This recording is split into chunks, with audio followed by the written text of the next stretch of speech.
You're taking AP Euro, AP World, or AP US History. The document-based question is worth 25% of the test, and you need to know how to write a proper thesis statement. Kevin here. This is Smith's History Lists, and this is the second in a series of videos on the College Board AP History document-based question. In this series, we're unpacking such topics as the thesis statement, contextualization, sourcing, argumentation, evidence, organization, do's and don'ts, the most common mistakes, all the skills you need to write a winning DBQ. I have a master's degree in secondary education. I've taught public high school for over 2 decades, and I've taught AP European history for 8 years. I've taught students who have never written a DBQ before how to write one successfully, and I've seen lots and lots of mistakes. This second video answers a critical question. How do you write a DBQ thesis?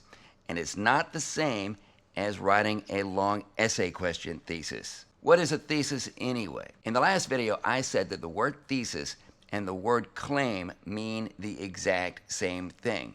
So whenever you hear me use either word, think the other one as well. A claim or a thesis is your overarching answer to the prompt, supported by arguments and by evidence. First, let's look at what the AP History DBQ rubric actually says and where the thesis fits into it. In the last video, I said to go to tomritchie.net and get his AP History DBQ rubric. If you did that, it would be nice to have that handy for comparison. Here are the 7 points that you can get for the DBQ. Contextualization, thesis, evidence from 4 documents, sourcing from 2 documents, 1 piece of outside evidence, and finally, a complexity. Notice that the second of these points is for having an acceptable thesis statement. This chart shows how to organize your DBQ into 4 distinct paragraphs, each with its own unique job. Paragraph 1 provides the contextualization and the thesis statement. Paragraph 2 is the first supporting argument and the evidence that supports it. Paragraph 3 is the second supporting argument and the evidence that supports that. Finally, paragraph 4 is the paragraph that seals the deal on the complexity point. And even though the contextualization should be the first part of the essay, that doesn't mean you should write it first. Instead, you should write the thesis statement first, then write the rest of the essay, and then finally go back and insert the contextualization at the top if you have time. And there are 3 reasons for this. The first reason is that the thesis point is like a key that unlocks all the other points. That makes the thesis point the most important point in the entire DBQ. The second reason to write the contextualization last is to avoid getting hung up on that piece and losing precious time. You only have 60 minutes. The third reason to write the contextualization piece last is that it gives your brain more time to work on that piece in the back of your mind while you're writing the rest of the essay.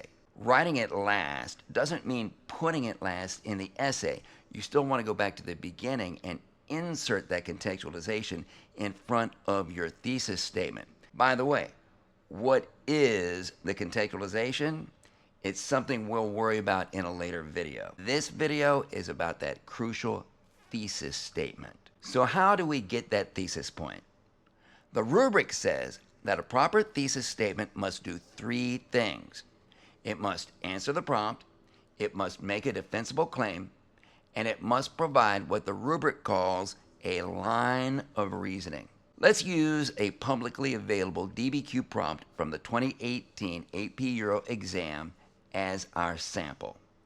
It says, evaluate whether the 30 Years' War was fought primarily for religious or primarily for political reasons. All DBQ prompts will be worded this way. Evaluate whether this is true or that is true. The cool thing about the DBQ prompt is that there are only 2 claims available to us. They're both provided to us in the prompt. We don't have to invent one. All we have to do is choose one of them. It's either religious or political. That's it. Sounds pretty simple, right? You wouldn't believe how many students mess this part up, and it derails their entire essay. Is it true that the 30 Years' War was both religious and political? Of course it is. That goes without saying. Your DBQ will be carefully designed so that you can make a valid case for either claim. Everyone knows that. And your job is not to point out what everyone already knows. Instead, your job is to pick one claim or the other and take a definite stand on it. Make that the hill you're going to die on. If you try to straddle the fence and say both claims are true, then you're going to sound wishy-washy and your thesis statement will be a convoluted mess. The appropriate place to acknowledge the other claim is at the end of your essay in a separate, concluding complexity paragraph. But that's another video entirely. Right now, we're only worried about getting the thesis statement right. How will you know which of these two claims to pick? That's a decision you will make based on your reading of the 7 documents that you get. As you read the documents and take inventory of the evidence, ask yourself a simple question. Which of these two claims has more documents supporting it? That's probably the one you're going to go with. There are other considerations as well, and we will talk about those in later videos.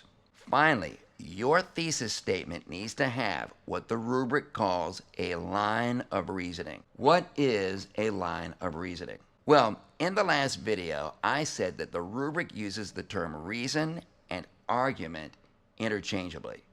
So reasons and arguments are the same thing. It's not enough just to have a claim. You need to have reasons for that claim. Or, to put it another way, you need to have arguments that support that claim. Same thing. And you need to briefly list those reasons in your thesis statement right after you make your claim. That's the line of reasoning. I highly recommend giving your line of reasoning its very own sentence, and you can begin that sentence in one of two ways, depending on which way flows better. You can either say, this is because, or this is because of, and then list those reasons, or you can say, this can be seen in, and list those reasons. One or the other way will provide a graceful transition between your claim and your line of reasoning. So where will you find these reasons that you need to have? Again, they will come from your analysis of the evidence in the documents.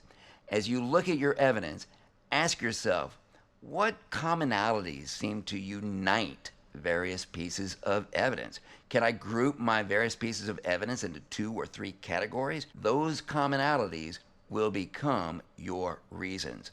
More on this in later videos. So, how many reasons or arguments, same thing, do you need to have in your line of reasoning? 2, 3? Can you get by with just 1 argument? The rubric doesn't say. However, there are reasons not to have as many as 3, and there are other reasons not to have as few as 1. And that leaves 2 as the optimal number of reasons to have. And this is critical. The next 2 paragraphs of your DBQ will be organized around those 2 reasons. And that means that your line of reasoning at the end of your thesis statement is really a preview of what you will argue in the following 2 paragraphs of your essay. If you want to let the reader know that you also plan to address the other side of the prompt, you can do that, but don't let it undermine the strong stand that you are taking in your thesis. Whew. I know that was a lot to take in. These DBQs are complicated. That's why students have so much trouble with them. I hope I cleared up the thesis point for you, but I know I probably also created a lot of questions about a lot of other aspects of the DBQ. I plan to make more videos that will take a deeper dive into these other AP History exam DBQ subjects, such as reasoning evidence, sourcing, contextualization, complexity, formatting, organization, and so on. I also have over 200 content videos on a wide variety of world history topics and AP European history topics that relate directly to the College Board course and exam description. I have review videos for unit tests and exams as well. If that sounds like something that would benefit you and decrease your stress and increase your confidence, or if you just like listening to stories about the past on YouTube, I would love for you to subscribe to the channel. Thanks for watching, and we'll see you on the next one.